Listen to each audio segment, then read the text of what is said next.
మన చంద్రన్న హయాంలో ఆత్మవిశ్వాసంతో తెలుగు ప్రజల భవిష్యత్తుకు పునాది మనం వేసాం. ఇప్పుడు అదే స్ఫూర్తితో ప్రజలకు, పార్టీకి, కార్యకర్తలకు మంచి భవిష్యత్తు అందించాలన్న లక్ష్యంతో సరికొత్త నినాదాన్ని రూపొందిస్తున్నాము.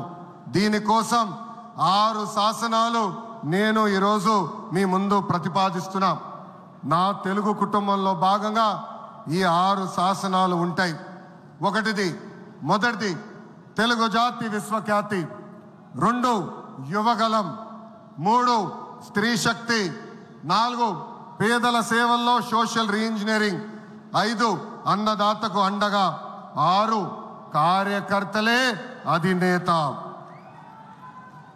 ఇవి మన 6 శాసనాలు.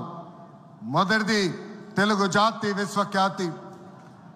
నేడు దేశంలోనే తెలుగుదేశం వల్ల తెలుగు వాళ్ళకు ప్రత్యేక గౌరవం, గుర్తింపు వచ్చింది.